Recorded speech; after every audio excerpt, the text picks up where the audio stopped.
Hello everyone, class 9th unit 4 entrepreneurship skills. आज हम पढ़ेंगे इस यूनिट के बारे में। इस यूनिट में एंटरप्रेन्योरशिप स्किल्स के बारे में दिया हुआ है, तो वो क्या यूज़ है उनका और क्या होता है एंटरप्रेन्योरियल, वो सब हम डिस्कस करने वाले हैं। So let's start.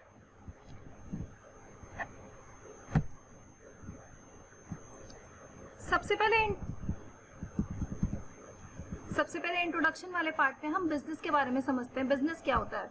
बिजनेस एक ऐसी इकोनॉमिक एक्टिविटी है जो कि रिलेट करती है हमारे कंटीन्यूअस और रेगुलर प्रोडक्शन से और डिस्ट्रीब्यूशन से, किसके? गुड्स की और सर्विसेज की। यानी जो सामान और जो सर्विसेज आप यूज़ करते हो उनको, उनका प्रोडक्शन, उनका डिस्ट्रीब्यूशन किस तरीके से एज पर कस्टमर नीड किया जाए, वही बिजनेस है। जो वही बिजनेस है जो इन सब चीज़ों से जुड़ा हुआ होता है। तो ये प्रॉफिट एंटिटी होती है और इसको हम नॉन प्रॉफिट ऑर्गेनाइजेशन के साथ भी जोड़ सकते हैं। बिजनेस क्या होता है? ये सोसाइटी की नीड्स को पूरी करता है, but sometimes there is a gap between which is what is needed and what is available. तो कभी कभी ऐसा होता है कि कोई चीज़ की ज़रूरत होती है लेकिन वो चीज़ एग्जैक्टली कस्टमर की नीड्स से मैच कर पाती है, ऐसा हर बार नहीं होता। तो इस गैप को फिल करने के लिए, इस गैप को अपॉर्चुनिटी की तरह से यूज़ करने के लिए कुछ लोग उस गैप पे ही काम करते हैं। यानी कि कस्टमर की नीड्स के बीच में और बिजनेस जो प्रोवाइड कर रहा है उसके बीच के जो गैप हैं, उसके लिए जो चीज़ों की ज़रूरत होती है जो कि कस्टमर की नीड्स को एग्जैक्टली फुलफिल कर पाएँ, जो कि एग्जैक्टली कस्टमर के अकॉर्डिंग सटीक बैठे, ऐसी चीज़ को एज ए अपॉर्चुनिटी समझ के और उसको ग्रैब करके कुछ लोग उसी चीज़ को प्रेजेंट करते हैं लोगों के सामने और उसमें रिस्क लेने के लिए तैयार रहते हैं कि वो सक्सेसफुल होगा कि नहीं होगा। उस गैप को फिल करने के लिए जो जो चीज़ें ज़रूरी होती हैं, जो जो प्रोडक्ट ज़रूरी होते हैं, जो जो सर्विसेज ज़रूरी होती हैं, वो प्रोवाइड करते हैं। तो ऐसे लोग ही एंटरप्रेन्योर्स होते हैं।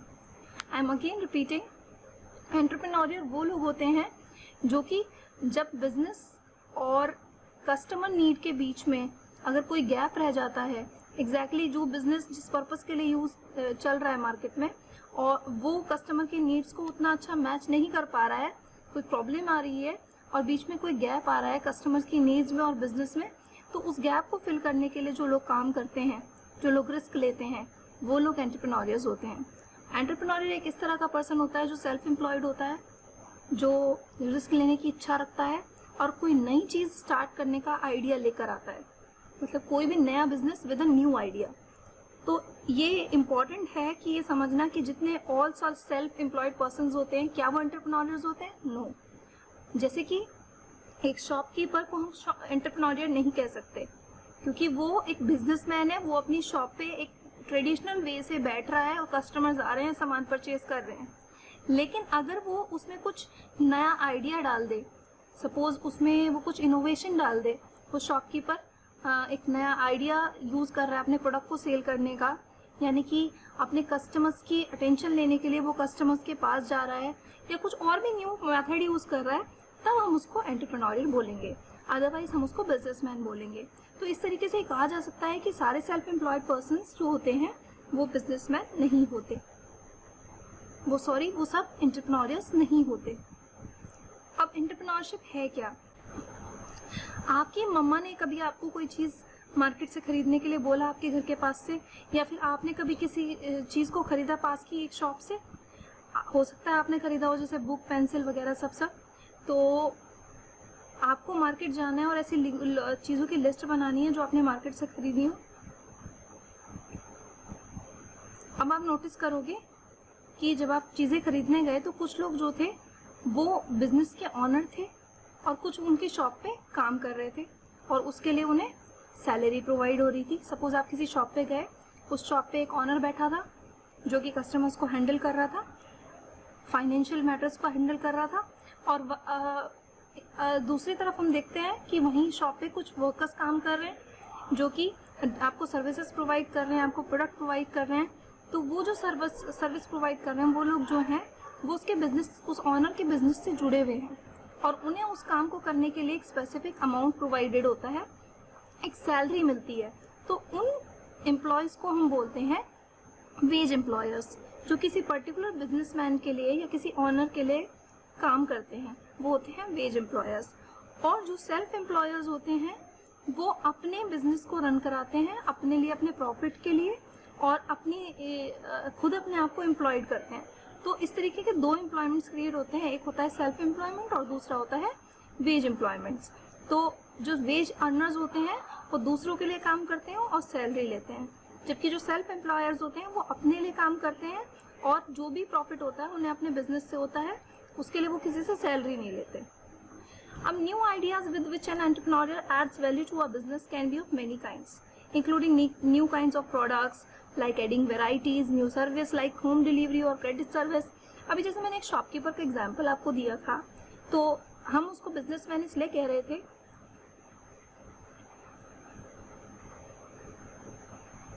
क्योंकि वो ट्रेडिशनल वे में एक चीज़ को फॉलो कर रहा है।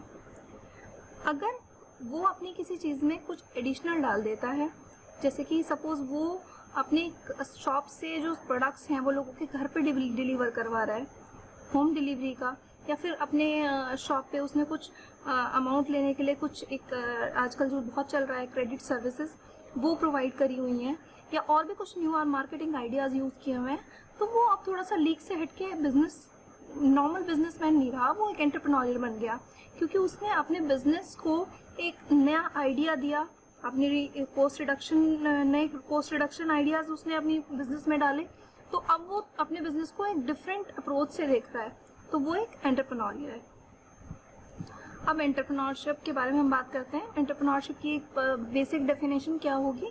The process of developing a business plan, launching and running a business using innovation to meet customer need and to make a profit is entrepreneurship. यानी कि सिंपल लैंग्वेज में अगर मैं कहूँ तो किसी बिजनेस प्लान को डेवलप करने की प्रोसेस, फिर उसको लॉन्च करना, फिर उसको रन कैसे करना, यानी ग्रो करने के लिए मेहनत करना, और अलग अलग इनोवेशंस करके कस्टमर्स की नीड्स को पूरा करना, ताकि जो हमने अभी बात करी थी कि बिजनेस के बीच में और कस्टमर्स की नीड्स के बीच में एक जो गैप होता है, कई बार ऐसा होता है कि जो आप बिजनेस में नॉर्मल बिजनेस से जो प्रोडक्ट्स आते हैं वो कस्टमर की नीड से मैच नहीं कर पाते, तो उस गैप को फिल करने के लिए जो एंटरप्रेन्योरियल काम कर रहा होता है, उसी गैप को मैच करने, वो गैप क्या है? वो गैप है कस्टमर की नीड को पूरा करना, तो उसके लिए वो इनोवेशंस डालता है।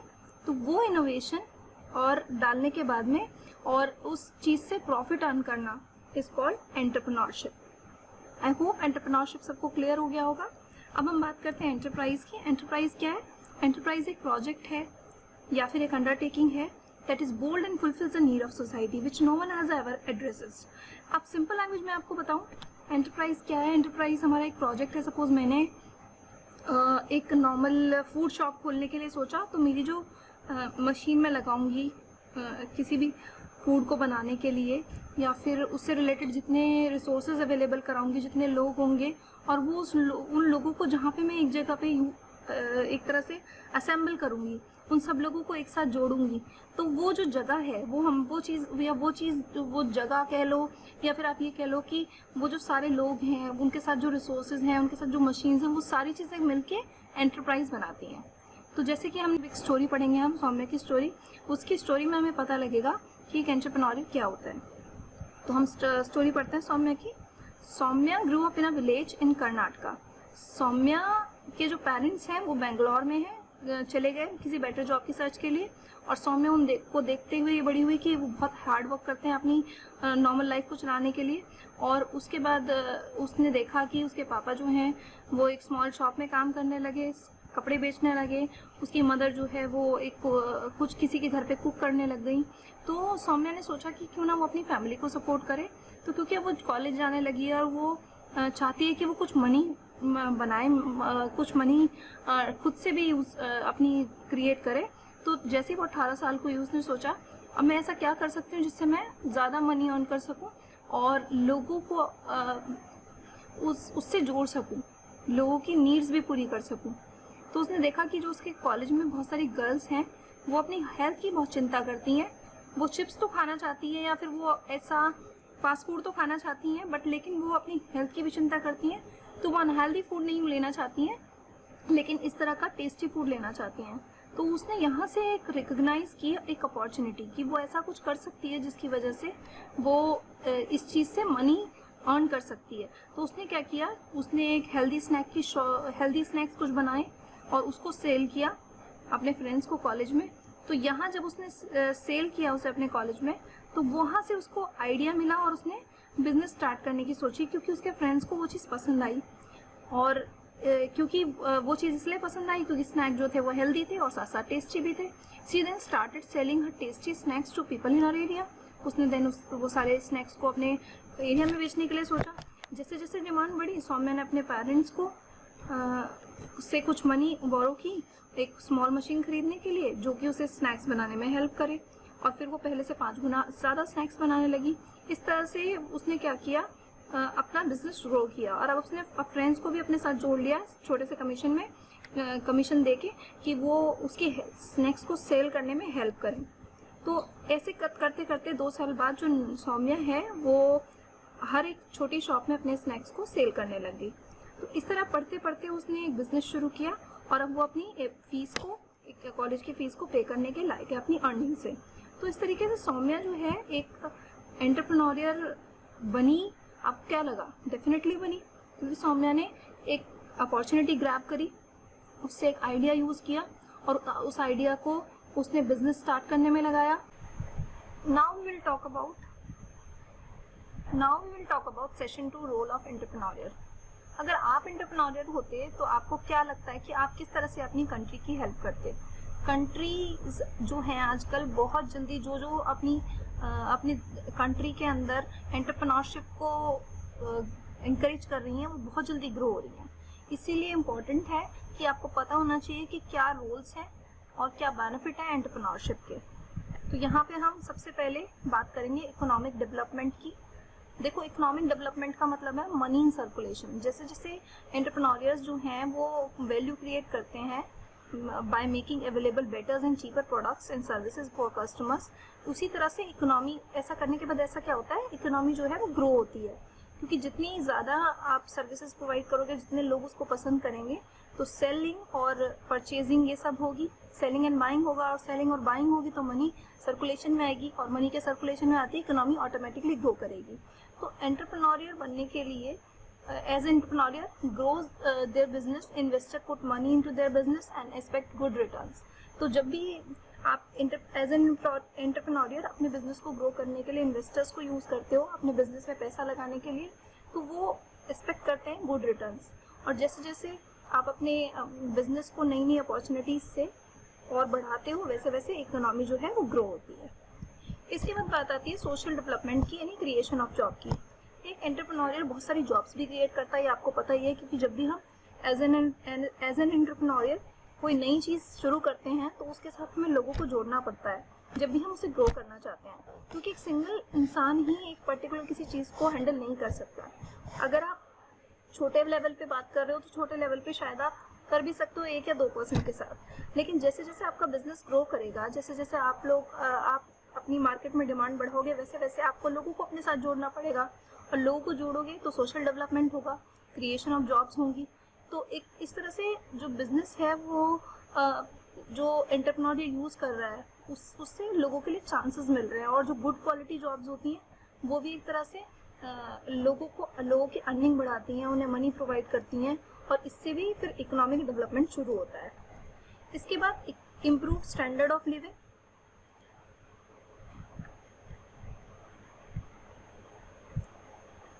इम्प्रूव स्टैंडर्ड ऑफ लिविंग, इससे क्या होता है, देखो इम्प्रूव स्टैंडर्ड ऑफ लिविंग का मतलब हो गया कि जब भी हम लोग किसी बिजनेस से जुड़ते हैं, जैसे when entrepreneur cell products like a tractor, mobile phone और मोबाइल सर्विस, इस तरह की कोई भी चीज़ एंटरप्रेन्योर जब सेल करता है तो उससे क्या होता है, लोगों की लाइफ कंफर्टेबल होती है। जैसे कि एक छोटे से गांव का एग्जांपल हम ले रहे हैं, एक छोटे से गांव में बहुत अच्छी गुड क्वालिटी की सोप्स अवेलेबल नहीं है, उसकी वजह से लोग क्या बीमार जल्दी पड़ जाते हैं। तो एंटरप्रेन्योर ने सोचा, किसी ने, कि अगर मैं सिटी में जाके वहाँ से एंटीबैक्टीरियल सोप कलेक्ट करूँ और उन्हें विलेज की सोप अलग अलग शॉप्स पे सोल्ड करूँ, तो उससे क्या होगा, लोग अच्छी क्वालिटी की सोप यूज़ करेंगे और हैंड वॉशिंग अच्छे से होगी। इसकी वजह से क्या होगा, चांसेस कम होंगे लोगों के बीमार पड़ने के, तो ऐसे करने से क्या हुआ, स्टैंडर्ड ऑफ लिविंग इम्प्रूव हुआ। तो ये चीज़ भी बिकॉज ऑफ एंटरप्रेन्योर्स या एंटरप्रेन्योरशिप की वजह से होती है। इसके बाद ऑप्टिमल यूज ऑफ रिसोर्सेज। जो एंटरप्रेन्योर्स होते हैं वो नेचुरल रिसोर्सेज यूज़ करते हैं, जैसे कि नेचुरल रिसोर्स हमारे आसपास बहुत सारी चीज़ें अवेलेबल हैं जो कि रिन्यूएबल फॉर्म में भी होती हैं, नॉन रिन्यूएबल फॉर्म में भी होती हैं, तो उनको यूज़ करते हैं जिससे जो है कस्टमर जो है उसकी नीड भी पूरी हो सके और जो प्रोडक्ट है वो चीप कॉस्ट पे भी मिले और एंटरप्रेन्योर को प्रॉफिट भी अच्छा हो। तो इससे यहाँ पे अब जैसे इसका मेरा मतलब कहने का ये है कि आपको जो चीज़ें हैं वो लोअर प्राइस पे अवेलेबल होंगी और इससे क्या होगा, कस्टमर को भी फायदा होगा और एंटरप्रेन्योर को भी फायदा होगा। As entrepreneur compete in the market, prices of products come down. For example, a phone which used to cost at least 20,000 when phones were launched as can now be bought even for rupees 4,000. देखो entrepreneurs जब market में एक दूसरे के साथ कम्पिटिट करते हैं तो डेफिनेटली किसी भी चीज़ का प्राइस अगर कॉम्पिटिट किया जाता है किसी भी प्रोडक्ट को लेके तो उस प्रोडक्ट का प्राइस ऑटोमेटिकली नीचे आता है, क्योंकि कंपटीशन क्या करता है, कंपटीशन हर कस्टमर को अपनी तरफ अट्रैक्ट करने की कोशिश करता है और जब आप कस्टमर को अपनी तरफ अट्रैक्ट करते हो तो उसे कम पैसों में अच्छी सर्विस देने की कोशिश करते हो। तो जैसे आपने शुरू में देखा था मोबाइल फ़ोन्स जो हैं वो 20,000 के 30,000 के भी आते थे, आज वही फ़ोन्स जो हैं आपके 8-9,000 में भी अवेलेबल हैं। तो यहाँ पे यही चीज़ क्लियर की गई है। इसके बाद ये ग्लॉसरी है, ये आपको पढ़ना है अच्छे से। आफ्टर दैट सेशन 3 हम यहाँ पे क्वालिटीज़ पढ़ेंगे, एक सक्सेसफुल एंटरप्रेन्योर की क्या क्वालिटीज़ होनी चाहिए वो हम इसमें डिस्कस करेंगे। हम एंटरप्रेन्योरशिप के बारे में मैंने अभी आपको बताया था कि इसमें 2 तरह के एम्प्लॉयमेंट्स होते हैं, एक तो वेज एम्प्लॉयमेंट होता है और दूसरा होता है आपका सेल्फ एम्प्लॉयमेंट। तो यहाँ पे एक एंटरप्रेन्योर है जो हमारा, उसकी क्या क्वालिटीज़ हैं वो हम डिस्कस करने वाले हैं। इसके लिए कुछ यहाँ पे एक एग्जाम्पल दिया हुआ है, सुषमा द टॉय मेकर, वो आपको पढ़ना होगा। मैं इसको आपको पढ़ के नहीं बता रही हूँ, ये आप खुद से पढ़िएगा और उसके बाद में आप एज्यूम करिएगा कि क्या चीज़ सौम्या ने क्या किया और उसकी वजह से क्या रिजल्ट्स आए। सौम्या ने नहीं, सॉरी, सुषमा ने क्या किया और उसकी वजह से क्या रिजल्ट्स आए। तो अभी हम डिस्कस कर लेते हैं क्वालिटीज़ के बारे में। सबसे पहली क्वालिटी होती है एक एंटरप्रेन्योर की, patience.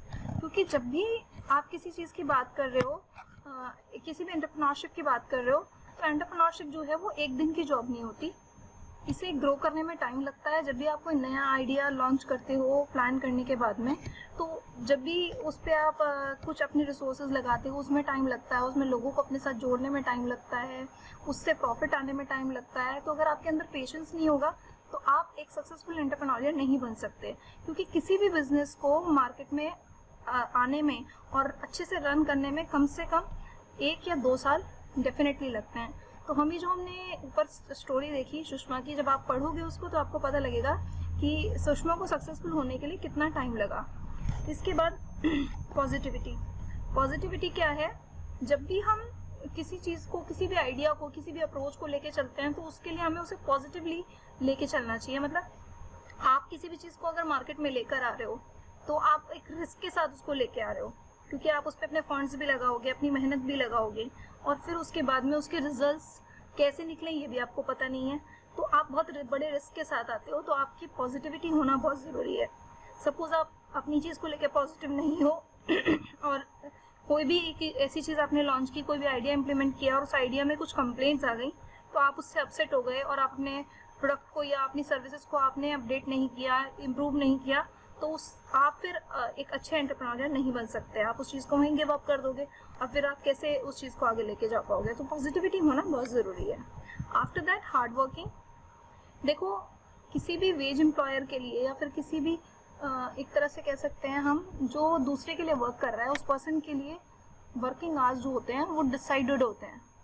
Normally 8 hours, 10 hours, 12 hours इस तरीके का टाइम होता है जिसमें उस पर्सन को काम करना होता है, बाकी टाइम वो अपने लिए रखता है। लेकिन एक एंटरप्रेन्योर के लिए या फिर एक बिजनेसमैन के लिए कोई टाइम लिमिट नहीं होती, उसे 24 घंटे अपने बिजनेस के लिए रेडी रहना पड़ता है, उससे रिलेटेड रिसोर्सेज के लिए रेडी रहना पड़ता है। तो इसीलिए आपको हार्ड वर्किंग होना बहुत ज़रूरी है if you want to be a successful entrepreneur.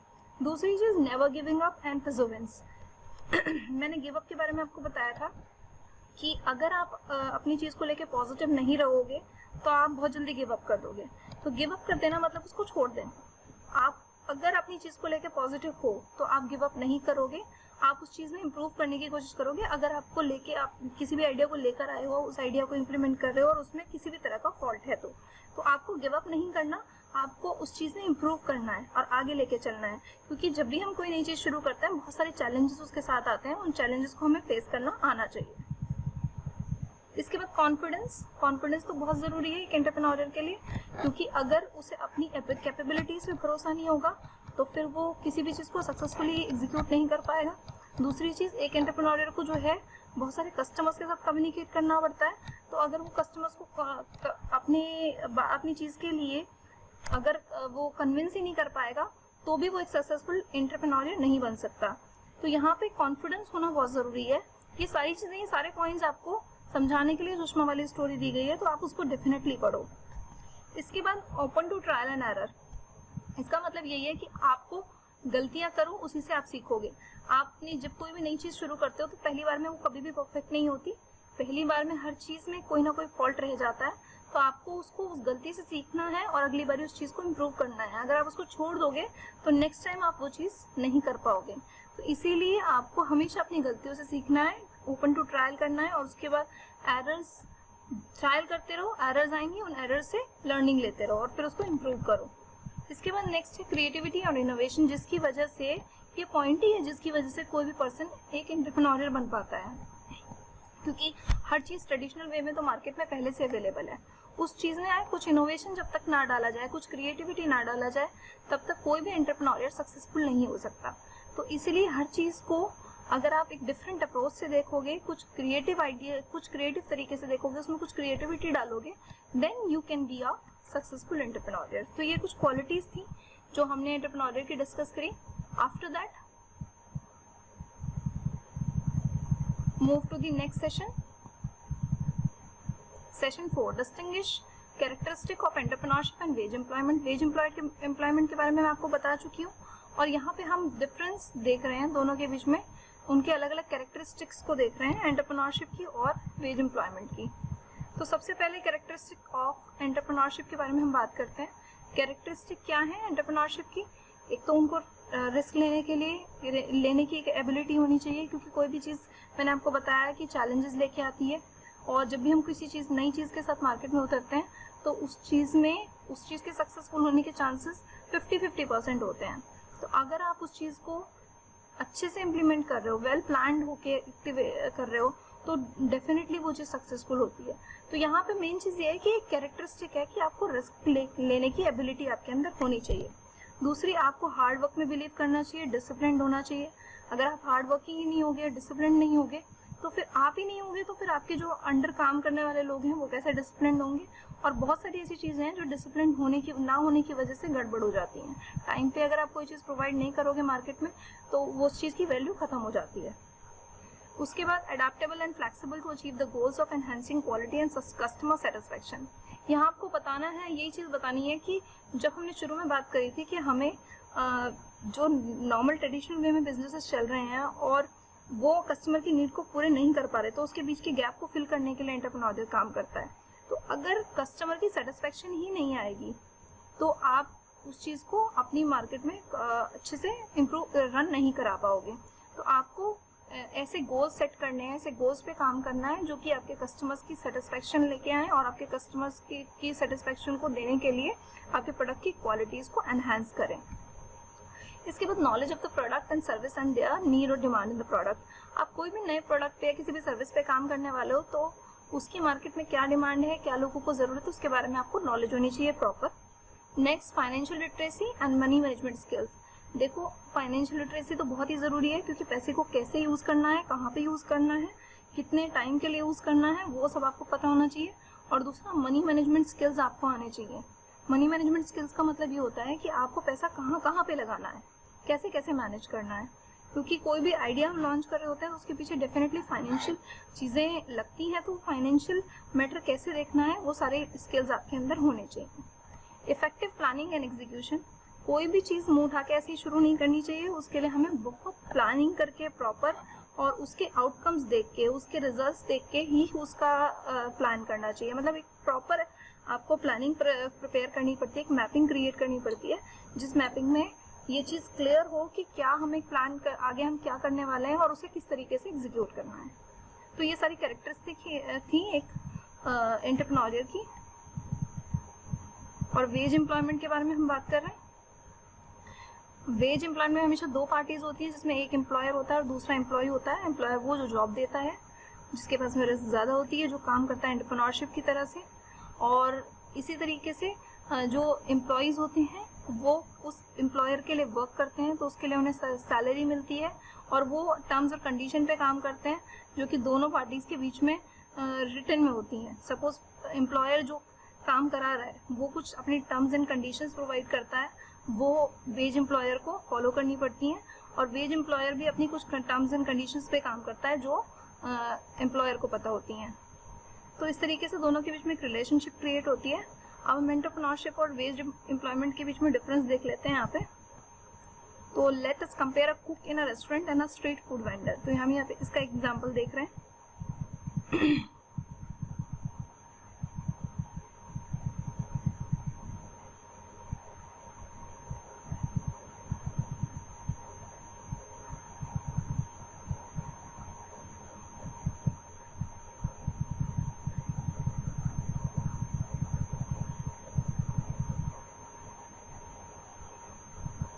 अब यहाँ पे एग्जांपल हम देख रहे हैं, ये कुक हमारा रेस्टोरेंट में और ये स्ट्रीट फूड वेंडर है। दोनों एक ही तरह का काम कर रहे हैं, दोनों अपना खाना बना के सर्व कर रहे हैं अपने कस्टमर्स को।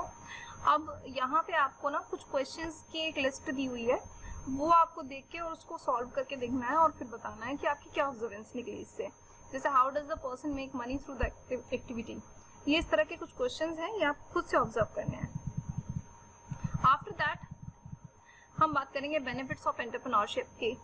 देखो, पहला एक सबसे बड़ा बेनिफिट ये होता है कि जब भी आप एंटरप्रेन्योर बनते हो तो आप अपनी मर्जी का, अपने इंटरेस्ट का काम करते हो, जिसमें आपका मन है, जिसमें जो आपकी हॉबी है, जो आपके स्किल्स को वेरीफाई करता है, ऐसी चीज़ के पीछे काम करते हो।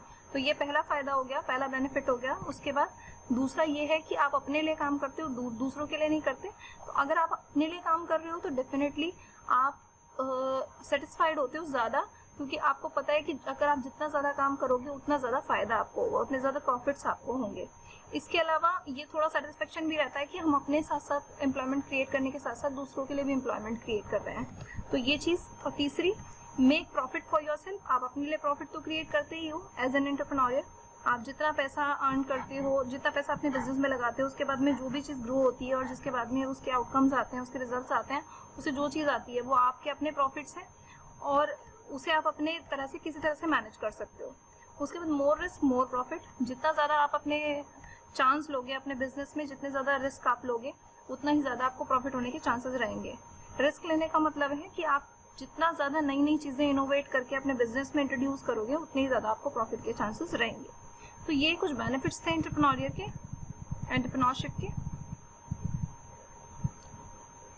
इसके बाद हमारा सेशन 5 आता है, टाइप्स ऑफ बिजनेस एक्टिविटी।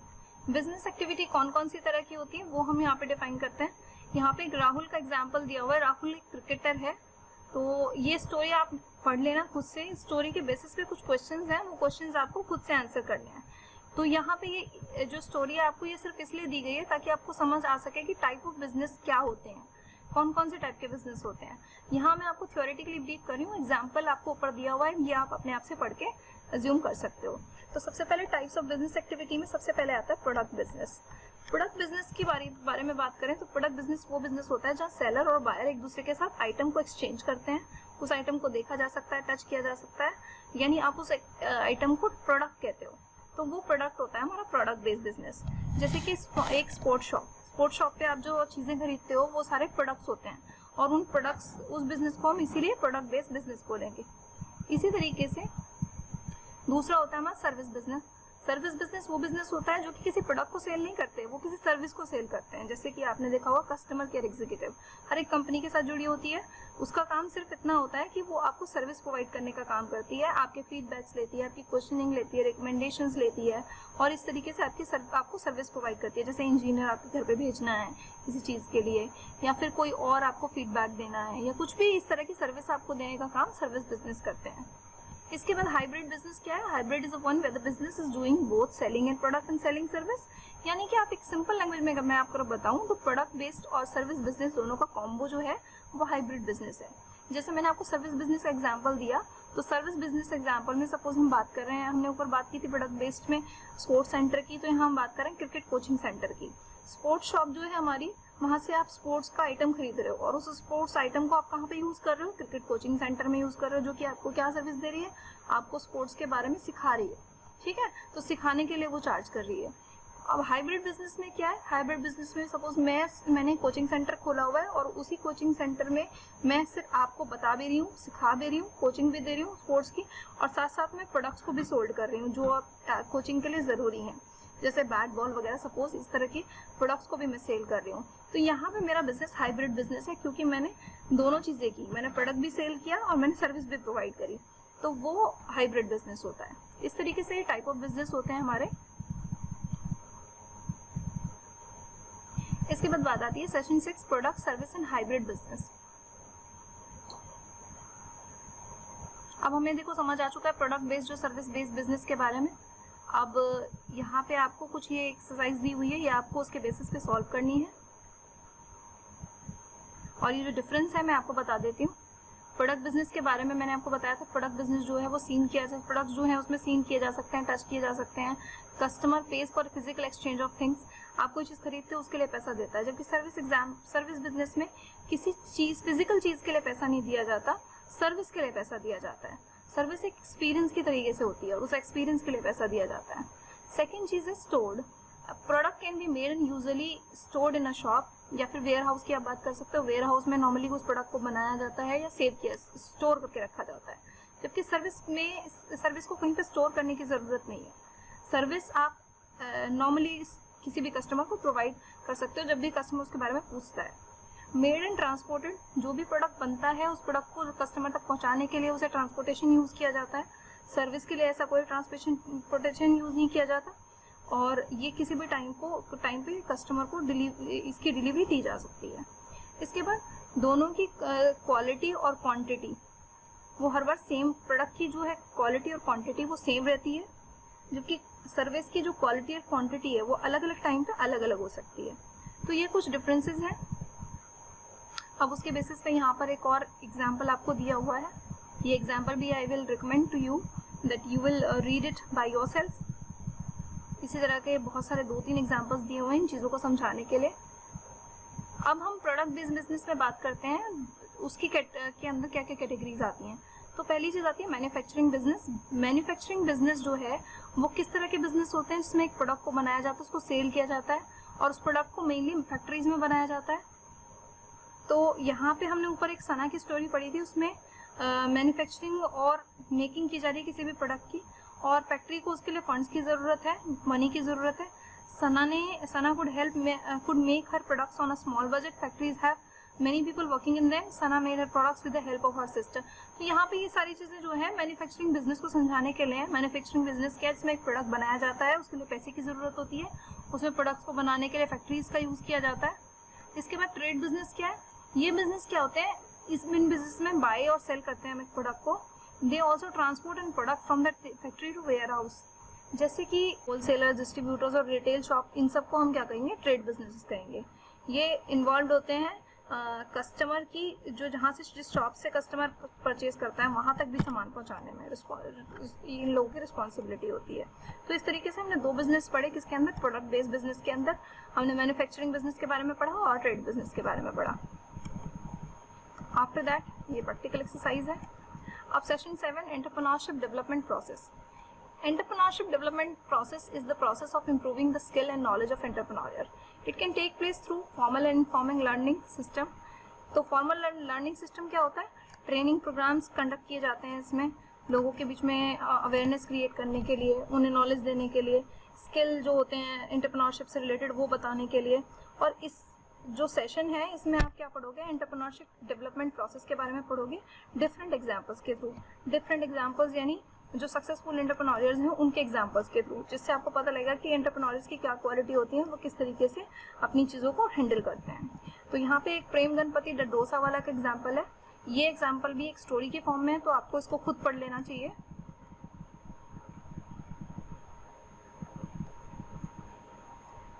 अब यहाँ steps of starting a business हम डिस्कस करते हैं। Steps of starting a business का क्या मतलब है।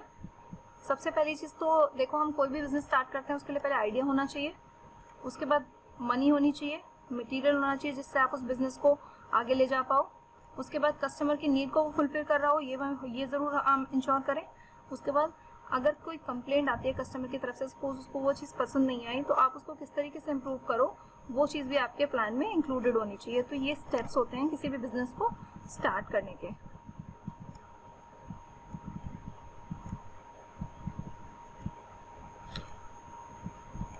आफ्टर दैट आपकी एक्सरसाइज जो है वो कंप्लीट हो चुकी है। अब इसकी प्रैक्टिकल एक्सरसाइज आप लोग कर लें। ये चैप्टर आपका फिनिश हो चुका है और इस चैप्टर में कंप्लीटली अलग अलग स्टोरीज के थ्रू एंटरप्रेन्योरशिप के बारे में बताया हुआ है। अगर आपको प्रॉब्लम लगती है तो आप उन स्टोरीज को अच्छे से पढ़ें, आपको डेफिनेटली एक एंटरप्रेन्योर के बारे में क्लियर हो जाएगा स्टोरीज के थ्रू कि क्या किस तरह से एंटरप्रेन्योर जो है वो अपनी लाइफ में अपॉर्चुनिटीज़ को ग्रैब करता है, फिर अपने बिजनेस को स्टार्ट करता है। तो स्टोरीज मैंने स्किप सिर्फ इसलिए की क्योंकि थोड़ा सा टाइम कंज्यूमिंग थी और वीडियो मुझे थोड़ा शॉर्ट रखना है। तो यहाँ पे आपको मैंने चीज़ें थ्योरेटिकली बेस्ड ज़्यादा समझाई हैं और उसको एग्जाम्पल की फॉर्म में अगर आपको समझना है तो आप उसको स्टोरी की पढ़ लो। स्टोरी से आपको वो चीज़ जो मैंने आपको थ्योरेटिकली बताई वो बहुत अच्छे से क्लियर हो जाएगी। So thank you very much.